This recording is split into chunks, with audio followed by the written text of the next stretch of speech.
امن کا شہزادہ شہزادہ prince of peace prince of peace prince of peace prince of peace. خداوند یسوع کے پاک جلالی مقدس اعلیٰ اور معتبر نام میں تمام ناظرین کو سلام پہنچے میری طرف سے، ہماری ٹیم کی طرف سے. اور آج ایک نئے پروگرام، نئے مہمانوں اور نئے موضوع کے ساتھ آپ کی خدمت میں حاضر ہیں. پی ایم آئی ٹیلی ویژن جو لوگوں کی برکت، ترقی اور روحانی طور پر مضبوطی کا باعث بن رہا ہے، ہم اس بات کے لیے خدا کی شکر گزاری کرتے ہیں. اور آپ ہمارے پروگرامز کو پسند کرتے ہیں، خاص طور پر پرنس آف پیس کو. اور آج پرنس آف پیس کے سیٹ پر ہمارے ساتھ جو معزز مہمان ہیں، ان میں پہلے گیسٹ جناب پاسٹر پطرس رحمت صاحب ہیں. آپ کا تعلق پی ایم آئی چرچ شاہکوٹ سے ہے. بھائی صاحب ویلکم، تھینک یو. خوش آمدید، آپ ہمارے ساتھ ہیں اور خداوند آپ کو بڑی برکت دے. میں ایمان رکھتا ہوں کہ آج خدا آپ کو اپنے جلال کے لیے استعمال کرے گا. اور میں شکر گزار ہوں ایک اور پیارے بھائی، خدا کے خادم، نوجوان پاسٹر ہیں، pastor Faisal Sohail F G A church Dasuha Faisalabad سے. تو فیصل صاحب پہلے بھی ہمارے ساتھ موجود ہوتے ہیں اور خدا کا کلام شیئر کرتے ہیں. Welcome brother. شکریہ. میں چاہوں گا کہ ہم مقدس کلام کی طرف بڑھیں. اور آج کا جو حوالہ ہے نوٹ فرما لیجئے. پرانے عہد نامہ میں سے حزقیل کی کتاب ہے اور اس کا 18واں باب اور اس کی پہلی 4 آیات جو ہیں ان کو ہم تلاوت کے طور پر پڑھیں گے. اور میں چاہوں گا کہ پاسٹر فیصل کلام خدا کا یہ حصہ پڑھنے میں ہماری مدد فرمائیں. پہلی آیت سے پڑھیں گے. لکھا ہے خداوند کے کلام میں، اور خداوند کا کلام مجھ پر نازل ہوا کہ تم اسرائیل کے ملک کے حق میں کیوں یہ مثل کہتے ہو کہ باپ دادا نے کچے انگور کھائے اور اولاد کے دانت کھٹے ہوئے. خداوند خدا فرماتا ہے، مجھے اپنی حیات کی قسم کہ تم پھر اسرائیل میں یہ مثل نہ کہو گے. دیکھ سب جانیں میری ہیں، جیسی باپ کی جان ویسی ہی بیٹے کی جان بھی میری ہے. جو جان گناہ کرتی ہے وہی مرے گی. کلام خدا کے پڑھے، سنے اور قبول کیے جانے پر خداوند کی برکت ہو. آمین آمین. بہت شکریہ پاسٹر فیصل. آئیے عزیزوں مل کر دعا کریں. اور میں درخواست کروں گا پاسٹر پطرس رحمت صاحب سے کہ وہ دعا میں ہماری رہنمائی فرمائیں. مسیح یسوع میں ہمارے آسمانی باپ، ہم تیری پاک حضوری میں آ کر تیری تعریف اور تمجید کرتے ہیں. یس لارڈ. تیرے تمام تر عجائبات کے لیے، تیرے تمام تر بھلے کاموں کے لیے یس لارڈ. تجھے مبارک کہتے ہیں اور تیری شکر گزاری کرتے ہیں کہ تو نے ہمیں زندگی دی اور یہ بیش قیمت موقع عطا کیا تاکہ ہم تیرے کلام کو شیئر کر سکیں اور ایک دوسرے کے ساتھ ڈسکس کر سکیں، تاکہ بہت سے لوگ اس کلام کے وسیلہ سے برکت پائیں، نجات پائیں، ہمیشہ کی زندگی پائیں. ہم اس پلیٹ فارم کے لیے، P M I T V channel کے لیے تیری شکر گزاری کرتے ہیں اور دعا کرتے ہیں اے خدا باپ، یہ سارا نیٹ ورک تیرے نام کو جلال اور تیری بادشاہی کو وسعت دینے کا بڑا ہتھیار ثابت ہو، جس کے وسیلہ سے جلال تجھے ملے. یسوع مسیح کے نام میں ہم یہ دعا مانگتے ہیں، آمین. آمین. بہت شکریہ پاسٹر پطرس. عزیزو، جیسا کہ آج مقدس کلام میں سے حوالہ پڑھا گیا آپ کے لیے حزقیل کی کتاب اور اس کے 18ویں باب کی پہلی 4 آیات، تو میں چاہوں گا کہ اپنے معزز مہمانوں سے اس حوالے سے جانیں. جی پاسٹر پطرس، آپ آج اس موضوع پر کیا کہیں گے جو آیات مقدسہ پڑھی گئی ہیں، اس کی روشنی میں کیا پیغام ہے؟ سب سے پہلے میں خدا سالوس کا شکر گزار ہوں اور اس کے بعد آپ سب کا، P M I T V channel کا، ویلکم اور اوپر سب آپ کا، کہ آپ ہمیں خدا کی خدمت کے لیے یہاں پر بلاتے ہیں. جی میں آپ کا شکر گزار ہوں. جی جی. عزیزو، بائبل مقدس جو خدا کا الہام ہے، خدا کا کلام ہے، ہمارے لیے زندگی کا بہترین نمونہ ہے. جی. خدا یہاں پر اپنے کلام میں حزقیل کی معرفت، اپنے لوگوں سے ہم کلام ہوتے ہوئے ایک بڑی خاص بات جو اسرائیل کے ملک کے بارے میں وہ لوگ اکثر کہتے تھے، ان کا خیال یہ تھا کہ ان پر جو بلائیں ہیں، وبائیں ہیں، یا جو سزائیں ہیں، یا ان کی پست حالی کا جو رزلٹ ہے، وہ جو سبب ہے یا ان کے پیچھے ریزن بیہائنڈ تھا، وہ ان کے باپ دادا کی بدی ہے. جی بالکل بالکل صحیح. اور وہ اپنے گناہ کا اقرار کرنے کے لیے، اعتراف کرنے کے لیے، اپنی خامیوں کو، اپنی غلطیوں کو دور کرنے کے لیے تیار نہ تھے۔ سادہ لفظوں میں وہ اپنے اوپر ذمہ داری قبول کرنے کے لیے تیار نہیں تھے، اور وہ ساری بری حالت کا جو ہے نا وہ ذمہ دار اپنے باپ دادا کو ٹھہراتے تھے کہ اگر ہمارے باپ دادا نے یہ ڈیسیژن نہ کیے ہوتے، اگر ہمارے باپ دادا نے یہ بزنس نہ کیا ہوتا، اگر ہمارے باپ دادا نے یہ گناہ نہ کیے ہوتے تو آج ہم سزا نہ پاتے، یہاں پر نہ ہوتے، آج ہم یہ سزائیں نہ پا رہے ہوتے۔ آج ہم اس بات پر غور کریں گے کہ خدا اس کے بارے میں کتنا اس تعلق سے سنجیدہ ہے۔ یہ بڑی خاص بات ہے۔ جی جی اگر ہم پیچھے چلے جائیں جی باغ عدن میں تو وہاں پر اس کی ایک واضح تصویر ہمیں ملتی ہے۔ جب آدم نے گناہ کیا تو خدا آدم کے پاس آیا، بائبل میں لکھا ہے، اور ٹھنڈے وقت خدا آدم کے پاس آتا تھا۔ خدا نے آدم کو بار بار پکارا، اے آدم تو کہاں ہے، اے آدم تو کہاں ہے، اے آدم تو کہاں ہے۔ خدا اس کو بار بار پکار رہا ہے، اور آدم کیا کہتا ہے؟ میں نے اپنے آپ کو چھپایا کیونکہ میں ننگا تھا۔ اب خدا اس کو موقع دے رہا ہے کہ وہ اپنے گناہ کا اعتراف کر لے، اقرار کر لے۔ خدا نے پہلا موقع دیا، خدا نے کہا کیا تو نے باغ کے اس درخت کا پھل تو نہیں کھا لیا جس کی بابت میں نے کہا تھا کہ نہ کھانا؟ یہ پہلا موقع ہے۔ جی جی وہاں آدم نے اپنے گناہ کا اقرار نہیں کیا، رائٹ۔ خدا اسے بار بار چانس دیتا ہے، اور تھرڈ ٹائم میں یہ بریفلی کر رہا ہوں، شارٹ کر رہا ہوں کیونکہ ہمارا ٹاپک جو ہے نا وہ دوسری طرف ہے۔ ٹھیک ہے۔ تو وہاں پر آدم کیا کہتا ہے؟ آدم اپنے گناہ کا اعتراف کرنے کی بجائے کہتا ہے جس عورت کو تو نے میرے ساتھ تراشی کر رہا ہے وہ اس کی طرف چلا گیا، بالکل دوسرے پر، یعنی یہ گناہ میرا نہیں ہے، جی جی جی یہ تو نے اس عورت کو میرے ساتھ کیا ہے، اس نے مجھے بہکایا ہے، اس نے کہا ہے اور میں نے کھا لیا۔ پھر خدا عورت سے کہتا ہے تو نے یہ کیا کیا؟ وہ عورت بھی کہتی ہے سانپ نے مجھے بہکایا اور میں نے کھا لیا۔ اور ہم اس کے برے نتائج دیکھتے ہیں۔ خدا جس نے اپنی صورت پر، اپنی شبیہ پر، اپنی مانند بنایا، اپنا سانس اس میں پھونکا، خدا ان کو اپنی فیلوشپ میں رکھنا چاہتا تھا۔ خدا سے دوری کا نتیجہ یہ بات درست ہے کہ گناہ تھا، لیکن خدا چاہتا تھا کہ یہ اپنے گناہ کا اقرار کر لیں اور اپنے گناہ کو ترک کر دیں تاکہ میرے ساتھ رہیں۔ لیکن یہاں پر بڑی خاص بات ہے کہ انہوں نے اپنے گناہ کو ترک نہیں کیا، اس کا اقرار نہیں کیا، اس کا اعتراف نہیں کیا، بلکہ دوسرے کو مورد الزام ٹھہراتے رہے۔ ٹھیک ہے، یہی بنی اسرائیل کے زوال کا سبب تھا۔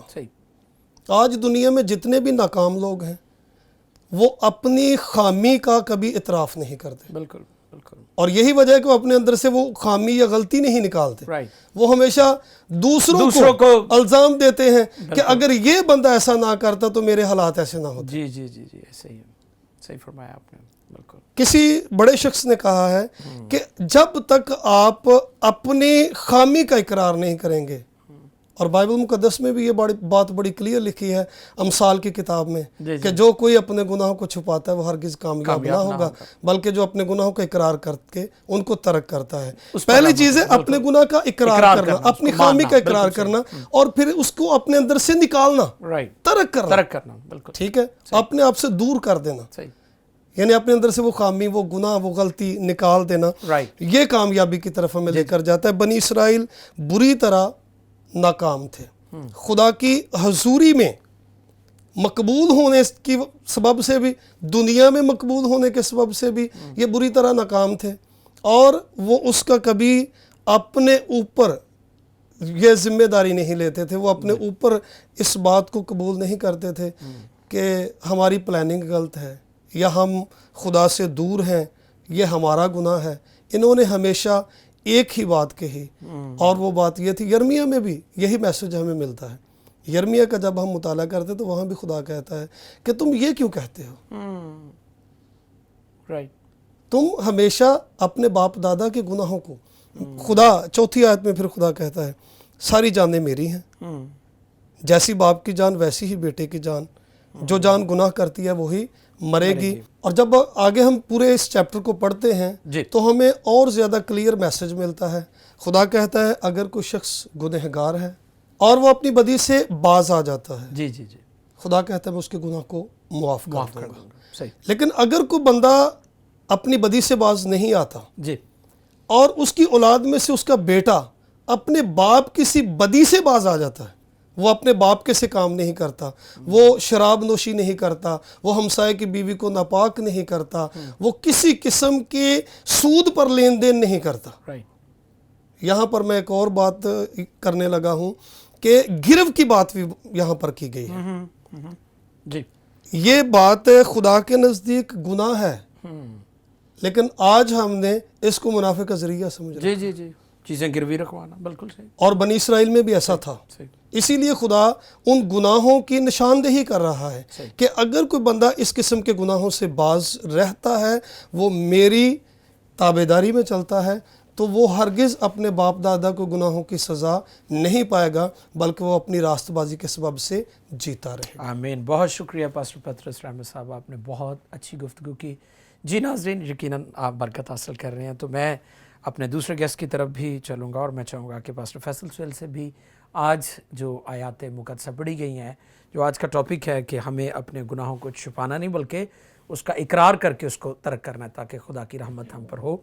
पास्टर फैसल, जो गुफ्तगू हो रही है, आज का मौजू है कि लोग अपने गुनाह को ना तो मानते हैं ना उसे तर्क करते हैं, क्या कहेंगे आप? सबसे पहले तो बहुत शुक्रिया पर साहब आपका कि आपने हमें दावत दी ताकि आकर आपके साथ मिलकर खुदावंद के कलाम को शेयर करें और कलाम की बदौलत बरकत पाएं। और शुक्रगुजारी खुदा की है कि खुदा PMI टेलीविज़न को अपने जलाल के लिए इस्तेमाल करता है और बहुत सारे लोग इस चैनल को देखते हैं, कलाम सुनते हैं, तब्दील होते हैं, अपने गुनाहों का इकरार करते हैं और खुदावंद की कुर्बत में बढ़ रहे हैं। इन सारी बातों के लिए हम खुदावंद की शुक्रगुजारी करते हैं। और अब हम इस हवाले की तरफ बढ़ते हैं। मेरे भाई ने बहुत अच्छी बातें की हैं। हिजकिय्याल की किताब पर जब हम गौर करते हैं तो हिजकिय्याल दर हकीकत में हमें देखने की ज़रूरत है टाइम पीरियड कैसा चल रहा था। ये असीरी का नबी इसे कहा जाता है। ठीक है। जब कौम बनी इसराइल, दानियल की किताब में हम देखते हैं नबूकदनेस्सर बादशाह 70 साल असीरी में ये चले गए थे।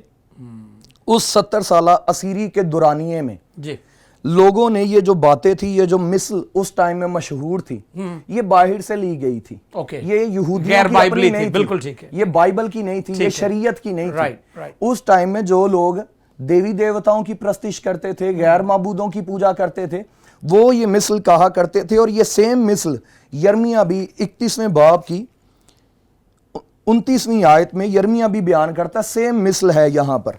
और खुदा वहां पर भी मना करता है। मिसल क्या थी इनकी? बाप दादा ने कच्चे अंगूर खाए और औलाद के दांत खट्टे हुए। यहाँ पर उनकी मुराद ये थी कि हमारे बाप दादा अगर गलत काम करते हैं, अगर वो बुरे काम करते हैं, तो उसके नताइज हमें भुगतने पड़ते हैं। वो जिंदगी में बुरे काम करने के बाद यूं ही गुनाहों में चले जाते हैं, लेकिन उनके गुनाहों के जो असरात हैं आगे हम पर आ जाते हैं। सही।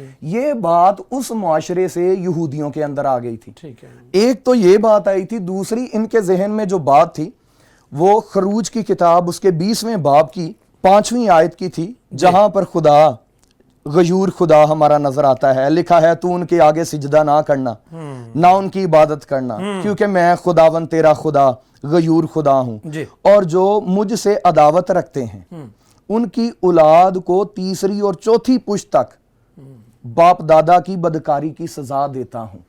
एक बात इनके, जैसे मैंने पहले बात की कि जो माहौल था, मुआशरा था, उसकी जो मिसल थी एक उनके जहन में ये थी, दूसरी शरीयत की ये बात इनके जहन में थी। अब इन्होंने फोकस किया था कि हमारे जो आबाओ अजदाद के गुनाह हैं, सिर्फ उनके गुनाहों की वजह से हम 70 साल असीरी में आए। लेकिन हिजकिय्याल यहां पर जो बात इन पर वाजिया करना चाह रहा है वो बात बिल्कुल फर्क है। अब जब ये खुदा की हजूरी में झुकते थे तो कहते थे, खुदावंद हमारे बाप दादा ने गुनाह किए हैं, हमारे बाप दादा ने ये काम किए हैं, जिस वजह से खुदावंद हम असीरी में आए हैं, इसमें हमारा कोई गुनाह नहीं। यहां पर खुदा इनको इनफरादी जिम्मेदारी सिखा रहा था। अगर हम अदारों के साथ जुड़ते हैं तो अदारों की जिम्मेदारी होती है, खानदानों को देखे खानदानों की अपनी जिम्मेदारी होती है, लेकिन इनफरादी तौर पर खुदा कह रहा था कि तुम अपनी जिम्मेदारी को मानो, कबूल करो। बिल्कुल जी बिल्कुल, तुम अपनी जिम्मेदारी को कबूल करो। सही। हिजकिय्याह यहां पर इनकी तवज्जो इसलिए इस बात की तरफ लगा रहा था और कहता है, आगे बयान भी करता है, कहता है खुदावंद खुदा फरमाता है, कोई और नहीं फरमा रहा, कि मुझे अपनी हयात की कसम जी तुम फिर इस्राएल में ये मिसल ना कहोगे। ये मिसल नहीं तुमने कहनी, वाह, कि गुनाह उन्होंने किया है इसलिए अंजाम हम पर ऐसा हुआ है। हाँ, नताइज आते हैं, लानतें होती हैं, गलत फैसले जो हैं उसके दूर तक हम असरात को लानतें होती हैं, पुश्तों में चलती हैं, लेकिन बंदा हर बार गुनाह खुद करे और इल्जाम दूसरों पर लगा दे। जैसे पाट साहब ने भी कहा कि आदम ने भी साथ में बराबर का वो शरीक था। बिल्कुल, जिम्मेदारी उसकी भी ये बनती थी कि हाँ खुदावंद मैंने गुनाह किया, वो घर का हेड भी था ना जी, लेकिन वो सरबराह होने के बावजूद वो इल्जाम लगा रहा है हवा पर। बिल्कुल, इल्जाम तराशी का सिलसिले का आगाज वहां से हुआ।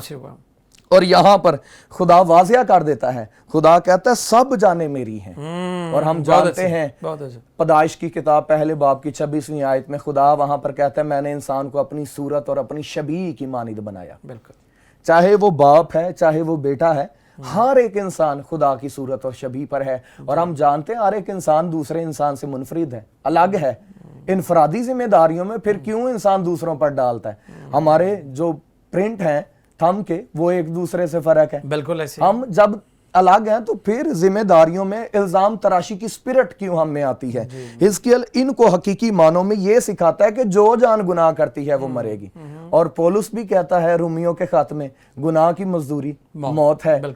इसका मतलब है कि गुनाह करने वाले शख्स को चाहिए कि वो अपनी जिम्मेदारी जानकर खुदा की हजूरी में गुनाहों का इकरार करे। और ऐसा शख्स हमें मिलता भी है बाइबल मुकद्दस में। जब हम अज़रा की किताब को पढ़ते हैं, नहमिया की किताब को पढ़ते हैं, तो नहमिया वो शख्स है जब वो गया असीरी के टाइम में, जब वो जाता है, फाटकों को वो जला हुआ देखता है, फसीलों को वो गिरा हुआ टूटा हुआ देखता है, तो दिल उसका भर आता, आंसू बहाना शुरू कर देता। और एक बात उसकी बड़ी जबरदस्त है, वो खुदा की हजूरी में कहता, खुदावंद मैंने गुनाह किया है। हालांकि लोगों का गुनाह है, कौम का गुनाह। बिल्कुल सही सही। और रोता है, देखता है मेरे बाप दादा की कब्रें वहां पर हैं, वहां पर वो दफन हुए हैं। और वो चलाना शुरू कर देता, कहता खुदावंद मैंने गुनाह किया है। और वो खुदा की हजूरी में आकर ये नहीं कहता कि खुदावंद मेरे बाप दादा ने गुनाह किया, तूने क्यों हम पर किया? वो कहता ये मेरा गुनाह है, ये मेरी कौम का गुनाह है, खुदावंद मेरे गुनाह को माफ कर, खुदावंद मेरी कौम के गुनाह को माफ कर। इसका मतलब है कि वो अपनी इनफरादी जिम्मेदारी को समझता है। आज बहुत दफा लोगों को हम देखते हैं, लोग अपनी इनफरादी जिम्मेदारी को नहीं समझते। जब हम यीशु मसीह की बात करते हैं तो यीशु मसीह नासरी आसमान से जमीन पर इंसान के कफारे के लिए, इंसान के फिदिये के लिए आए। और मसीह खुदावन ने हमारे गुनाहों का बोझ अपने ऊपर उठाया। और मसीह खुदावन ने इस दौरानिये में खिदमत की। और हम जानते हैं मसीह की खिदमत अरूज पर पहुंची। लोग मसीह के दीवाने। आमीन। मसीह अगर कब्रिस्तानों में पहुंचते हैं तो लोग वहां पर चले जाते हैं। मसीह एक दफा हम देखते हैं, मसीह खुदावंद कश्ती पर सवार होकर दूसरी साइड पर जाने लगे तो भीड़ पहुंची हुई थी वहां पर। ऐसे वाकयात हमें नजर आते हैं। मसीह घर पर हैं तो लोग घर में जमा हो जाते थे। मसीह के शागिर्द मसीह के साथ साथ, और यहां तक के शागिर्द मरने के लिए भी तैयार थे। अब मसीह ने उनमें से किसी को नहीं कहा था कि मेरे साथ मरो। वाह, क्योंकि बाप ने बेटे, बिल्कुल सही बिल्कुल बात। मसीह को पता था जिम्मेदारी मेरी है, सही, मुझे मुझे मुकर्रर किया गया है। मसीह को पता है दुनिया में और किसी शख्स की जिम्मेदारी नहीं, ये जिम्मेदारी अगर दुनिया में है तो वो खुदा के बेटे यीशु नासरी यानी कि मेरी है। मसीह खुदावंद उस जिम्मेदारी को पूरा करते हुए मसीह खुदावंद ने वो स्टेप लिया। और आज जब हम देखते हैं लोग अगर साथ नाल पर सब वो चलन वाले हों ना, हाँ जी, तो वो होता ये है, वो कहते जी इन्होंने मैनू कलियां छड़ दिता। मसीह खुदावन ने ऐसी बात नहीं ऐसी की, बात नहीं की, बिल्कुल बल्कि मसीह को पता था मेरे साथ किसी ने भी नहीं मरना, इन सब के गुनाहों के लिए मैंने ही मरना है। बहुत अच्छे और मसीह ने एक दफा बाप से कहा है, बाप हो सके तो ये प्याला मुझसे टल जाए, जी तो भी मेरी नहीं बल्कि तेरी तेरी मर्जी पूरी हो। तेरी मर्जी ये है कि ये जिम्मेदारी तूने मेरे सुपुर्द की है, इसलिए मैं मरूंगा। और मसीह खुदावंद हमारे लिए मुए भी। आमीन। बहुत शुक्रिया पास्टर फैसल, बहुत अच्छी आपने गुफ्तगू की। जी नाजरीन, अभी ब्रेक का वक्त हो रहा है प्रिंस ऑफ पीस में। Stay with us. टॉपिक बहुत ज़बरदस्त है कि हमें अपनी जिम्मेदारी को मानना है, कबूल करना है। गुफ्तगू को जारी रखेंगे, लेकिन मिलते हैं छोटे से ब्रेक के बाद। Prince of Peace, Prince of Peace.